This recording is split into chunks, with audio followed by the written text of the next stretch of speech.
The glass doors of First National Bank swung open as Maya Johnson stepped inside, clutching a folded insurance check in her weathered hands. The afternoon sun cast long shadows across the marble floor, and the hum of air conditioning mixed with quiet conversations from other customers.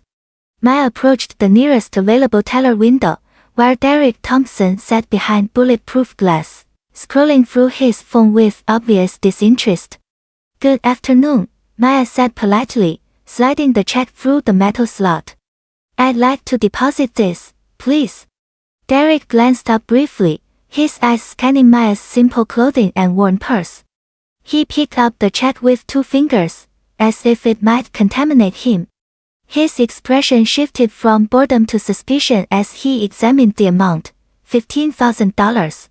"This is quite a large sum," Derek said slowly, holding the check up to the light. "I'm going to need to verify this with our fraud department. This could take some time." Maya's heart sank. She had been through this before. Derek's voice grew louder, drawing attention from nearby customers. "Ma'am, insurance companies don't just hand out checks this large without proper documentation. Where exactly did you get this?" Maya's cheeks burned with embarrassment as heads turned in their direction. "It's from my car accident settlement," she explained calmly, though her voice trembled slightly. "Everything is legitimate. You can call the insurance company directly." "Right," Derek scoffed, tapping his pen against the counter. "And I suppose you have a lawyer too?"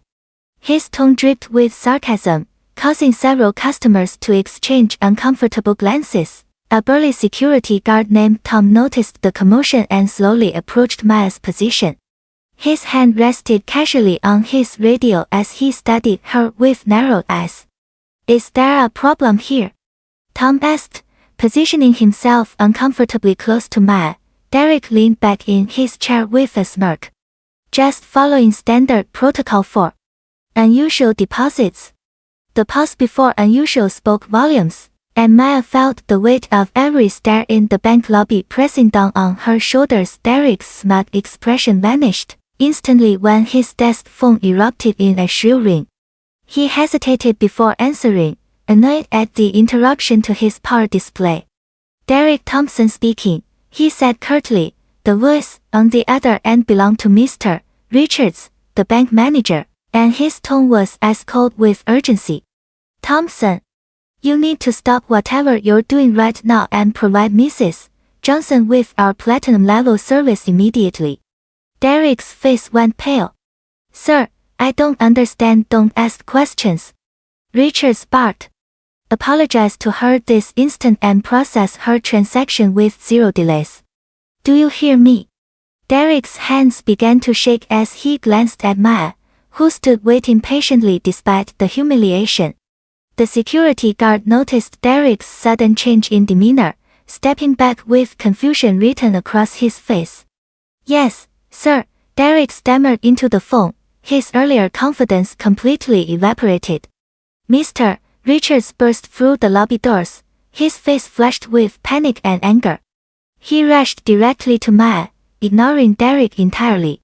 "Mrs. Johnson, I sincerely apologize for this treatment," Richards said breathlessly. "Your son Marcus is our bank's premier sponsored athlete. He's featured on our billboard right outside this building." Derek's jaw dropped as he turned to stare through the bank's floor-to-ceiling windows. There, towering 30 feet high on the digital billboard across the street, was Marcus Johnson in his university basketball uniform, dribbling confidently with the bank's logo prominently displayed beneath him. The gathered customers followed Derek's gaze, gasps of recognition rippling through the crowd. Maya stood taller, her dignity returning as whispers spread throughout the lobby. "That's Marcus Johnson's mother," someone said in awe. "The star player who just signed the endorsement deal," another added. Derek's face turned ashen as the reality crashed down on him. The woman he had just humiliated was the mother of the bank's most valuable marketing asset, the rising basketball star whose face represented their institution's commitment to supporting local talent. Mr. Richards turned his fury toward Derek, whose hands were now visibly trembling. "Thompson, you are suspended immediately pending a full investigation. Clear out your desk and leave the premises." Derek's mouth opened and closed like a fish gasping for air. "Sir, please, I was just following protocol. Richard's voice echoed through the silent lobby. "Humiliating our most valued customer's family member is not protocol. Security will escort you out." Tom, the security guard who had earlier intimidated Maya, now looked deeply uncomfortable as he approached Derek instead. The irony was not lost on the watching customers. Richards personally took Maya's check, processing it with lightning speed while apologizing profusely. "Mrs. Johnson, please accept our deepest apologies. Your account will be upgraded to our premium status immediately, and we'll ensure this never happens again." Maya watched Derek gather his belongings, his earlier smugness replaced by complete devastation.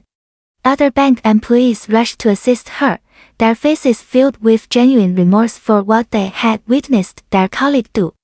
Maya stood tall as Derek shuffled past her toward the exit, his head hanging in shame. She felt no satisfaction in his downfall, only sadness that such ignorance still existed. "Mr. Richards," Maya said quietly, "I hope this becomes a learning moment for everyone here.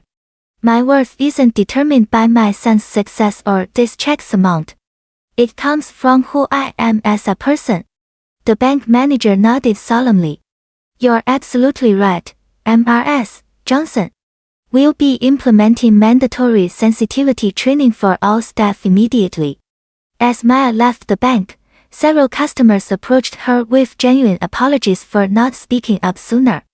The billboard outside seemed to shine brighter now, Marcus's confident smile a reminder that character and integrity matter more than assumptions. The incident would spark positive changes throughout the bank's policies, ensuring future customers would be treated with the dignity and respect every human being deserves, regardless of their appearance or circumstances.